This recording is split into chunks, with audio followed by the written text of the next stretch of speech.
Bonsoir à tous, chers frères et sœurs, chers amis, que vous soyez présents ici dans nos locaux ce soir, que vous nous rejoignez peut-être en direct par notre chaîne YouTube ou que vous suiviez ce programme à un autre moment. Soyez bénis dans le Seigneur. Nous retrouvons ensemble autour de la parole de Dieu. Elle est la source de notre foi. Elle nous permet de mieux comprendre les réalités spirituelles dans lesquelles nous évoluons. Et nous croyons que ce soir encore, Dieu veut parler à nos cœurs. Nous arrivons au terme d'une première série d'enseignements sur le royaume de Dieu et une autre démarrera dans quelques semaines dans laquelle nous traiterons les valeurs du royaume. Dans ce premier volet, nous avons abordé différents points concernant le royaume, son origine, sa nature, son fonctionnement, sa place et son importance dans la vie chrétienne. Nous avons parlé aussi de la manière dont nous sommes engagés dans la cause de ce royaume, missionnaire de ce royaume. Et puis la semaine dernière, nous avons évoqué le royaume et sa justice, le royaume et sa loi. Alors ce soir, nous allons terminer provisoirement, donc, en parlant du royaume éternel de Dieu. Alors je vous rappelle que d'ici quelques jours, vous pourrez recevoir, si vous le souhaitez, les notes de cette première série en PDF. Vous nous écrivez au secrétariat de l'Église ou alors nous ferons en sorte que vous puissiez avoir sur ce lien encore plus facilement. Et puis ainsi reprendre toutes ces choses si vous le souhaitez. Nous allons présenter ce moment au Seigneur et puis ensuite nous ouvrirons la parole de Dieu. Seigneur mon Dieu, mon Père, ce soir nous méditons encore sur l'importance de ton royaume et nous voulons mieux comprendre ces choses parce qu'elles font partie de ton plan. Au-delà du plan de salut, il y a le plan du royaume de Dieu. Tu as fait de nous, Seigneur, des sujets de ce royaume alors qu'autrefois nous étions loin de ce royaume. Tu nous as permis d'y entrer, tu nous as permis de le recevoir et tu nous invites chaque jour, Seigneur, à le chercher et en devenir les témoins, mon Dieu.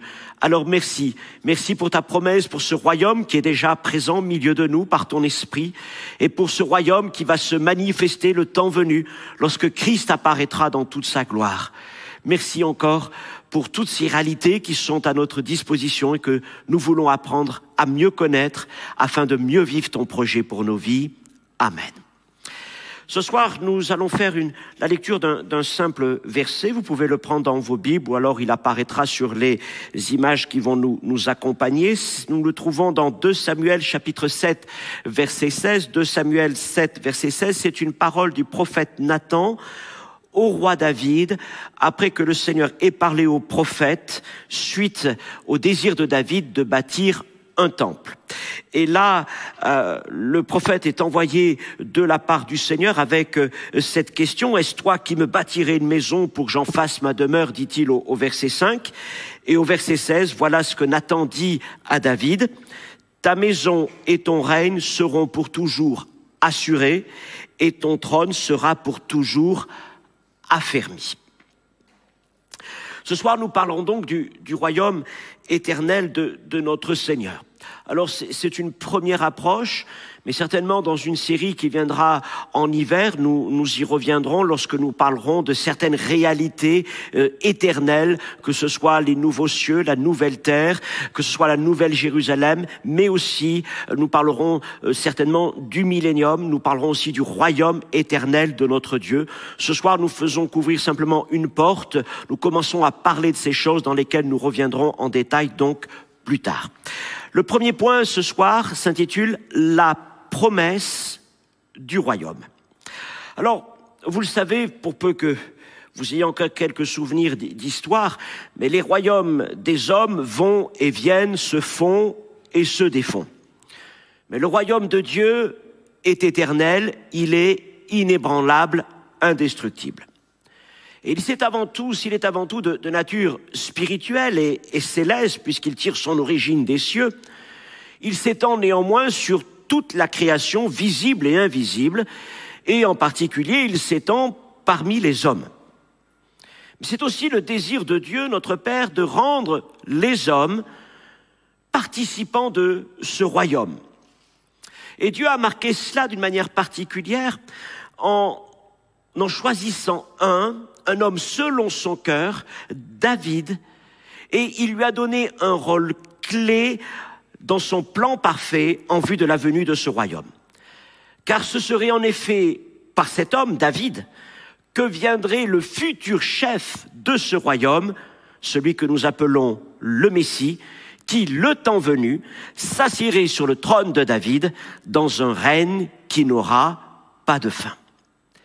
Le prophète Ésaïe écrit à ce propos dans les cantiques concernant le Messie, dans Ésaïe chapitre 9, versets 6 et 7, « Car un enfant nous est né, un fils nous est donné, et le gouvernement sera sur son épaule. Et son nom sera appelé merveilleux, conseiller, Dieu puissant, Père éternel, prince de la paix, et il n'y aura pas de fin à l'accroissement de son gouvernement et de sa paix sur le trône de David et sur son royaume pour l'ordonner et pour l'affermir par le droit et la justice dès ce moment et à jamais. Et c'est le zèle de l'Éternel des armées qui le fera. » Et donc, dans ce passage, nous voyons bien comment le prophète confirme et développe cette parole que, bien des siècles auparavant, Nathan avait donnée au roi David.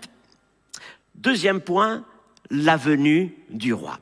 Et ces paroles se sont accomplies lorsque, 1000 ans après David, un ange est venu annoncer à une jeune femme vierge, Marie, la naissance prochaine d'un enfant qui serait appelé le Fils du Dieu Très-Haut, le Seigneur, le Messie. Et donc à cette jeune femme, les promesses anciennes ont été rappelées, réitérées. Luc chapitre 1er, versets 31 à 33, voici ce que l'ange lui dit, nous connaissons bien ces paroles. Et voici, tu concevras dans ton sein, et tu enfanteras un fils, et tu lui donneras le nom de Jésus. Il sera grand, et on l'appellera fils du Dieu Très-Haut, et le Seigneur Dieu lui donnera le trône de son père David. Il régnera sur la maison de Jacob pour toujours, et son règne n'aura pas de fin. Nous voyons qu'à chaque fois dans ces trois prophéties, ces trois paroles qui sont là, que ce soit Nathan, Ésaïe ou maintenant Gabriel, que chacun insiste sur cette notion d'éternité, un règne pour toujours, un règne qui n'aura pas de fin. Et c'est ce royaume éternel que Jésus a annoncé et offert aux hommes lorsqu'il marchait sur cette terre.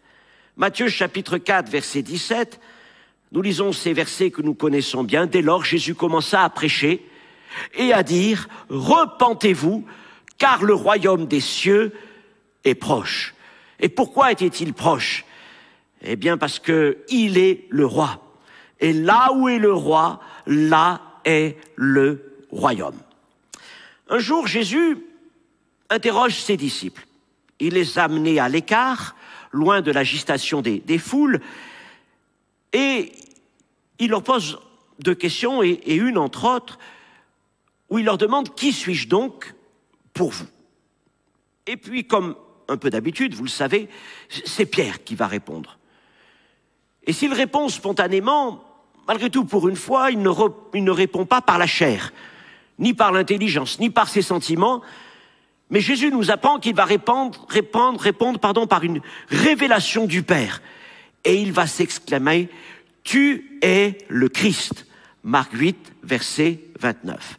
Et c'est là la première fois qu'un homme confesse que Jésus est bien le Messie qui doit venir, le roi des cieux qui doit régner parmi les hommes.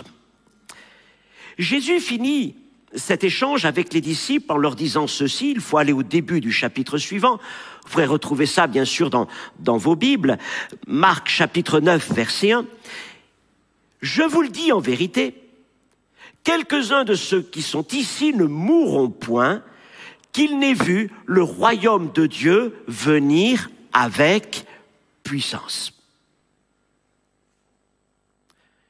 Suivons le texte. Il est écrit que 6 jours plus tard, Jésus monte sur une montagne et il prend quelques-uns de ses disciples avec lui, 3 en l'occurrence, Pierre, Jacques et Jean. Et arrivé sur cette montagne, la gloire du ciel se manifeste à eux et Jésus est transfiguré. Et il se met alors à briller d'une splendeur que l'on pourrait dire être à la fois divine et royale, une splendeur que rien ne peut imiter sur la terre. Et nous pouvons croire qu'à ce moment, les disciples voient la gloire du roi. Le ciel est ouvert. Moïse et Élie leur sont apparus. Le royaume semble si proche, presque maintenant à portée de main. Alors peut-être se pose-t-il cette question. Est-ce enfin le temps attendu? Est-ce enfin le moment qu'Israël espère depuis tant de siècles, le moment où le royaume va être rétabli? Mais une voix se fait entendre des cieux. Celui-ci est mon fils bien-aimé, écoutez-le. Et les disciples sont saisis de peur parce qu'ils comprennent que cette voix qu'ils entendent, au-delà des nuées, c'est la voix de Dieu, c'est la voix du Père. Et une fois que cette voix a parlé, le ciel se referme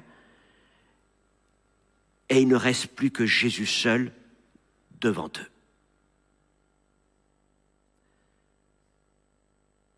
Nous devons comprendre que ce n'était pas encore le temps, ce n'était pas encore le lieu pour que le royaume des cieux, le royaume de Dieu, s'établisse parmi les hommes. Car un autre jour, un autre lieu attendait Jésus, les disciples et l'humanité tout entière. Et il était indispensable que Jésus monte non pas sur une montagne, mais sur un rocher, cet autre lieu, ce rocher que nous appelons le Golgotha. Et il devait venir un autre jour qui ne serait pas marqué par un ciel ouvert et une lumière extraordinaire, mais au contraire, par un ciel fermé et des ténèbres qui couvrent la ville de Jérusalem.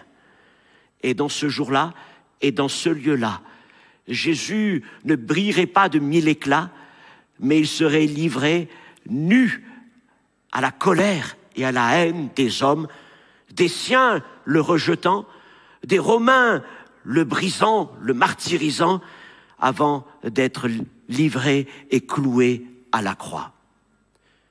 Mais la Bible porte notre attention sur ce fait. Au-dessus de la tête de Jésus, Pilate fit rédiger un petit panneau en bois qu'il fit clouer là sur la croix, et sur ce panneau, il était écrit « Jésus de Nazareth, roi des Juifs ».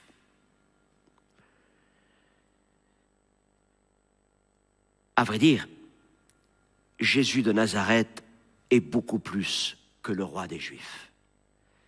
Parce qu'il est le roi de toute la création. Il est même le roi des cieux et le roi de tout ce que nous pourrions imaginer. Ainsi, notre roi est venu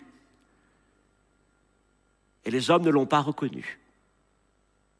Et le seul trône sur lequel ils l'ont élevé fut une croix, et la seule couronne qu'ils ont tressée pour lui fut faite d'épines qui ont meurtri sa tête. Troisième point, l'exaltation du roi. La mort ne pouvait retenir celui qui est appelé à régner éternellement parce que la parole de Dieu doit s'accomplir. Et lorsque Jésus meurt à la croix, il meurt en juste. Il meurt pour le salut des hommes, il meurt pour notre salut, pour notre pardon, pour notre rédemption, pour l'expiation de nos péchés. Mais il meurt aussi en remportant la victoire sur ses ennemis, du péché à Satan, de la mort, de la maladie à la mort elle-même dans quelques jours. Et en effet, 3 jours plus tard, par la puissance du Saint-Esprit, Jésus se relève d'entre les morts. Il n'était pas possible que la mort le retienne captif. Et lorsqu'il se relève et marche parmi les vivants, il dit à ceux qui le suivent, « Toute autorité m'a été donnée sur la terre et au ciel. au ciel et sur la terre. 40 jours plus tard, Jésus remonte auprès du Père. Et là, dans le ciel, il est reçu en vainqueur triomphant. Il s'assoit à la droite de Dieu sur son trône. Et l'apôtre Pierre nous révèle que dans le ciel, il a été déclaré Seigneur et Christ de toute la création. Et c'est alors qu'il reçoit du Père le Saint-Esprit qu'il répand 10 jours plus tard sur ses disciples selon sa promesse. Nous sommes ainsi passés du monde de la transfiguration au rocher de Golgotha, au tombeau de Jésus-Christ, à la colline de Béthanie où il est remonté auprès du Père, à ce trône de gloire, et nous en arrivons maintenant à la Pentecôte. Ce jour où le Saint-Esprit a donc été répandu. Et la Pentecôte marque un temps nouveau dans l'établissement du royaume de Dieu parmi les hommes. Car à partir de ce moment, des disciples remplis du Saint-Esprit vont commencer à se répandre dans le monde entier pour y porter cette bonne nouvelle du roi et y manifester sa puissance. Et partout où ces disciples témoignent de Jésus-Christ, prêchent la bonne nouvelle du royaume, des malades sont guéris, des démons sont chassés, des familles sont restaurées, des cœurs brisés sont consolés. Et partout à l'écoute de l'évangile, des hommes et des femmes qui n'avaient peut-être jusque-là jamais entendu parler du Dieu d'Israël, qui ne concevaient peut-être même pas qu'il puisse exister un Dieu unique qui les aimait et qui avait donné son Fils pour eux afin qu'ils soient réconciliés avec lui, eh bien ces hommes, ces femmes se repentent, abandonnent leurs idoles et se convertissent à Jésus-Christ, le roi, le Seigneur tout-puissant. Et partout ainsi se répand le royaume de Dieu en tout lieu où les disciples vont envoyés par le Seigneur. Et partout et en tout lieu, dans toutes ces nations et parmi tous ces peuples, des disciples, des nouveaux disciples, ne cessent de dire jour après jour cette parole que le Seigneur nous a enseignée, que ton royaume vienne. Que ton royaume vienne. Et cette prière est devenue aussi la nôtre. Et plus que jamais, alors que nous sommes parvenus à la fin des temps, alors que presque sous nos yeux s'accomplissent les prophéties, alors qu'il n'existe presque plus de jours de répit aux nouvelles qui nous arrivent de tous les coins de la terre, l'épouse, l'Église et l'Esprit continuent de dire « Viens Seigneur Jésus ». Nous soupirons après le retour du roi. Nous soupirons après des temps nouveaux. Nous soupirons après l'établissement de son règne éternel. Les temps sont de plus en plus mauvais, la lumière décline, l'amour du plus grand nombre se refroidit, l'injustice triomphe insolemment, la vérité est bafouée, le mensonge triomphe, le bien est changé en mal. Alors nous disons, viens Seigneur Jésus, viens Maranatha, viens établir ton règne sur cette terre. Et j'en arrive à la 4e séquence, le retour du roi. Croyons que c'est le désir du Seigneur. Non seulement de venir chercher les siens, puisqu'il nous considère comme sa fiancée, son épouse, l'Église, mais c'est aussi son désir de venir établir son règne parmi les hommes, afin de leur apporter la vérité, la justice, la paix, la prospérité. Cependant, il attend le jour fixé par le Père. Mais il sait que bientôt va venir le jour où il va pouvoir se saisir de son règne. Apocalypse chapitre 11, verset 15, le 7e ange sonna de la trompette. Et il y eut dans le ciel de forte voix qui disait: le royaume du monde est remis à notre Seigneur et à son Christ, et il régnera au siècle des siècles. Oui, va venir un jour prochain où dans le ciel cette trompette va sonner, et cette trompette marquera le début du règne effectif de notre Seigneur Jésus-Christ. Il va se lever et il va proclamer: je suis le roi, je suis le Seigneur, et maintenant voici mon règne qui arrive. Et la première des choses qui va se produire va être céleste. À ce moment-là, le livre de l'Apocalypse nous révèle aussi que suite à un conflit extraordinaire dont nous ne pouvons imaginer l'étendue, Satan et ses hordes de démons vont être précipités des cieux, et pleins de colère et de rage, venant sur cette terre, ils séduiront les nations et tenteront aussi de détruire le peuple du Seigneur avant de s'en prendre au roi lui-même. Tout ceci, Jean nous le décrit dans ses visions. Mais il nous rapporte aussi comment à la fin, le roi descendra du ciel, accompagné de ses armées angéliques, et au souffle de sa bouche, comme il est écrit dans la 2e aux Thessaloniciens, ses ennemis seront anéantis.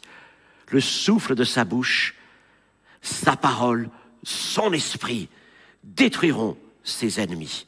Et alors, il établira sur la terre un règne de 1000 ans. C'est ce que nous enseigne notamment l'Apocalypse au chapitre 20. Je le disais, un règne de justice, de vérité, de paix et de prospérité. À la fin de cette période, viendra encore quelques événements, mais bientôt viendront les temps éternels. Et il nous est écrit dans 1 Corinthiens 15, 24, cette parole de Paul: ensuite viendra la fin. Après ces temps viendront donc la fin, viendra la fin, quand le roi, le Messie, Jésus, remettra le royaume à celui qui est Dieu et Père, après avoir détruit toute domination, toute autorité et toute puissance. Et Dieu régnera sur toutes choses pour l'éternité à venir. Il formera alors de nouveaux cieux et une nouvelle terre, sur laquelle viendra se poser la cité de Dieu, la nouvelle Jérusalem, éclatant de beauté, de gloire, imposant de puissance et de majesté, et l'humanité, sauvée, le reste de la création, rentreront alors dans cette éternité parfaite, dans le royaume éternel de notre Dieu. Voilà la foi des chrétiens. Voilà ce qui permet à ceux qui sont dans l'épreuve, qui subissent la persécution, de regarder au-delà de toutes ces choses, d'accepter les souffrances en vue de la joie qui leur est réservée. Oui, l'assurance qu'il existe un royaume éternel auprès de notre Dieu. Un royaume que rien ne pourra renverser, que rien ne pourra détruire, que rien ne pourra altérer. Et pour prix de notre foi, de notre persévérance jusqu'au bout, nous croyons que le Seigneur nous fera rentrer dans ce royaume le temps venu. Alléluia! Nous sommes sujets d'un royaume éternel. Je voudrais finir par un dernier point, ce message. 5e séquence, la petite pierre. 600 ans avant la venue de Jésus, Dieu utilisa un jeune juif, il avait certainement moins de 20 ans, un jeune juif déporté à Babylone par le roi Nebuchadnezzar. Il l'utilisa pour révéler le destin des nations à ce puissant roi. Alors, sans entrer dans tous les détails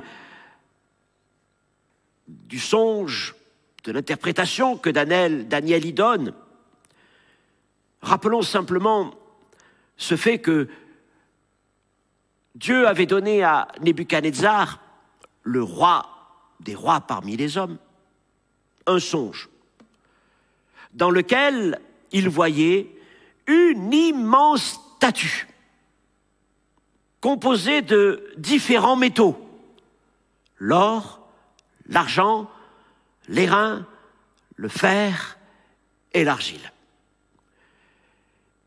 Et cette statue, si imposante, est à un moment frappée par une pierre, sortie d'on ne sait où. Et sous le choc de cette pierre, cette statue s'effondre sur elle-même, tandis que la pierre qui l'a frappée continue sa route, grandit au point de devenir une immense montagne et finit par remplir la terre entière. Vous trouvez ça dans Daniel chapitre 2, versets 31 à 35. Alors, pour la plupart, nous connaissons l'interprétation du songe et je ne vais pas rentrer aujourd'hui dans ces détails, simplement pour dire que la statue représente des empires ayant successivement régné sur le Moyen-Orient dans l'Antiquité et dans le cours de l'histoire. La pierre, c'est le royaume de Dieu. Cette pierre qui frappe cette statue des empires des nations, c'est le royaume de Dieu. Et Daniel précise que cette pierre se détache sans le secours d'aucune main. Daniel 2, 34, vous l'avez à votre écran. Sans le secours d'aucune main. Et nous devons comprendre là que la venue du royaume de Dieu ne sera pas le fruit des efforts des hommes, sans le secours d'aucune main. Il ne vient pas par notre volonté, mais le royaume de Dieu s'établira entièrement par la volonté de Dieu et de sa seule action. J'ai envie de comparer cette pierre qui se détache sans le secours d'aucune main à ce voile qui se déchire du haut en bas, le voile du temple au moment où Jésus meurt. Le voile est déchiré par la main de Dieu. Et la pierre qui se détache, pareillement, se détache de la montagne, non pas par la main d'un homme, mais par la main de Dieu. Et cette pierre, qui nous semble si petite au commencement, surtout en comparaison de cette immense statue, vient la frapper à son endroit le plus fragile. Ses pieds faits de fer mêlé d'argile. Et la pierre fait vaciller la statue tout entière qui s'effondre et qui est entièrement détruite. Ainsi est le royaume de Dieu. Et ce royaume a commencé comme une graine de moutarde, comme le Seigneur le dit dans une de ses paraboles. Vous savez, la plus petite des graines. Un petit souffle et hop, elle est emportée.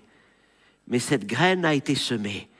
Et voilà maintenant qu'après des siècles et de siècles de prédication, de témoignages, de persévérance des saints, cette graine a porté du fruit dans le monde entier, jusqu'aux nations les plus éloignées de la terre. Alors quand nous voyons l'œuvre de Dieu à travers le monde, même dans les pays qui nous semblent les plus fermés, les plus lointains, les plus inaccessibles, même ceux qui semblent être inatteignables en raison de leurs lois, de leurs persécutions. Mais quel que soit le lieu, l'évangile est présent. Quel que soit le lieu, il existe des églises, visibles ou souterraines. Et on pourrait alors se poser la question, est-ce que la prophétie de Daniel s'est accomplie? Est-ce que le royaume de Dieu a donc fini par faire vaciller les nations au point de remplir la terre, comme nous voyons que le témoignage de Jésus-Christ remplit la terre? Alors je vais vous répondre à la fois oui et non. Et je commence par le non. Non, la prophétie de Daniel ne s'est pas encore accomplie, en tout cas pas dans sa plénitude. Au jour de Pentecôte, c'est vrai, le royaume de Dieu était semblable à cette pierre. Le Saint-Esprit est descendu du ciel. Et les hommes ont commencé à témoigner de Jésus-Christ avec la puissance de l'Esprit. Ce n'est pas venu des hommes, c'est venu de Dieu lui-même, de Jésus-Christ qui a répandu l'Esprit sur les disciples. Et puis cette pierre, en quelque sorte, a roulé de Jérusalem en Samarie et jusqu'aux extrémités de la terre. Elle a heurté des nations, elle a heurté des empires. Et même l'Empire romain, qui semblait si indestructible, a fini lui aussi par vaciller devant le témoignage des apôtres. Et aujourd'hui encore, en dépit de toutes les oppositions qu'il rencontre, le royaume de Dieu se répand dans le monde, jusqu'aux nations les plus lointaines de la terre, comme Jésus l'avait annoncé. Mais il existe une grande différence entre cette dimension du royaume tel que nous le vivons aujourd'hui et celui qui viendra avec le retour du roi. Dans notre temps, et notre temps, je parle du temps qui a commencé avec les disciples à la Pentecôte jusqu'à aujourd'hui, dans ce temps-là, la Bible appelle ces temps les temps de la fin. Mais dans ces temps qui durent maintenant depuis près de 20 siècles, l'expansion du royaume est avant tout spirituelle et morale. Oh, il est arrivé, c'est vrai que dans l'histoire des hommes, certaines églises, à commencer par l'église catholique romaine, aient pensé à un moment qu'elle était comme une manifestation physique et matérielle du royaume de Dieu sur terre. Mais ces royaumes n'étaient pas éternels. Parce qu'il manque l'élément essentiel. Le roi. Le roi. Et tant que le roi n'est pas venu sur la terre, son royaume ne peut pas se manifester physiquement et matériellement. Mais la véritable Église et les véritables disciples de Jésus-Christ ont compris que le Seigneur ne nous a pas missionnés pour établir son règne à la place des nations ou sur les nations. Ça se passera avec son retour. Lui est la pierre détachée, sans le secours d'une main. Et quand il viendra, aucune nation ne tiendra devant lui. Et nous avons compris que ce n'est pas notre mission. Mais notre mission, c'est d'annoncer, de prêcher la bonne nouvelle du royaume. D'un royaume qui est encore spirituel. D'un royaume qui s'établit non pas dans les palais des rois, mais dans le cœur de l'homme. Mais mes frères et sœurs, réalisons que chaque fois qu'un témoin de Jésus-Christ annonce l'évangile par la puissance du Saint-Esprit, c'est comme si une pierre se détachait et venait frapper le colosse.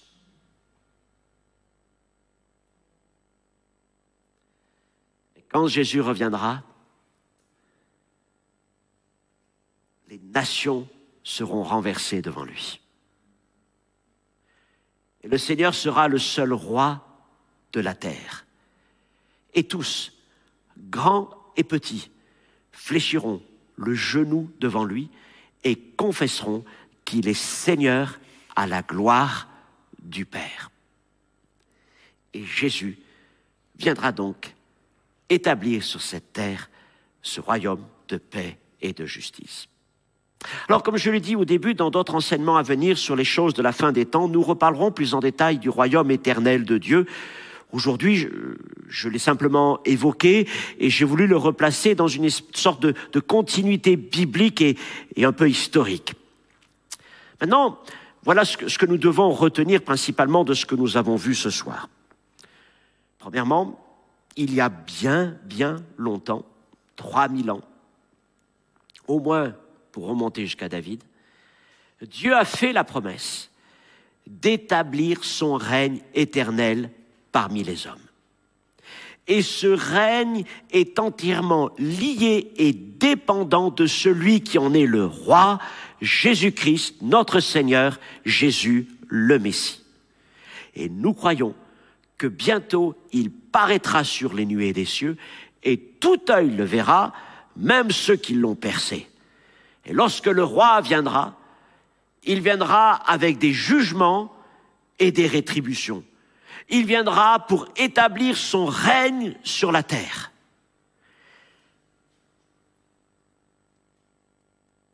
Quant à nous, nous comprenons que notre mission n'est pas de chercher à arracher la pierre. C'est une prétention. Notre mission ne consiste pas à vouloir bâtir, établir le royaume de Dieu parmi les nations. Mais ce que Jésus nous a donné, c'est de prêcher sa parole et de chercher à amener le royaume de Dieu dans la vie des gens.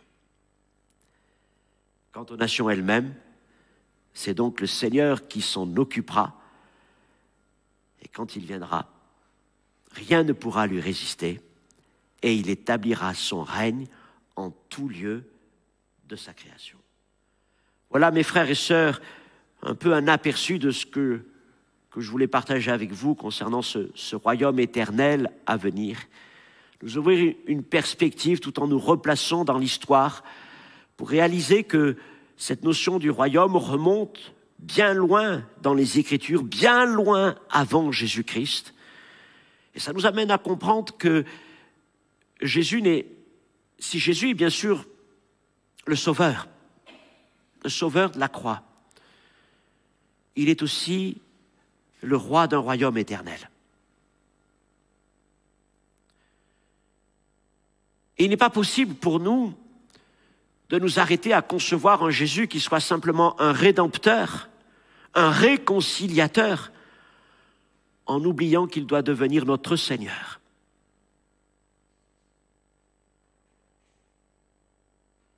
Nous sommes devenus sujets d'un royaume éternel. Aujourd'hui, nous sommes dans une période d'attente. J'appelle ça la période intermédiaire. Le roi est venu, il a posé les fondements de son royaume, et le fondement de son royaume, c'est la croix. Il nous a donné aussi sa loi, son évangile.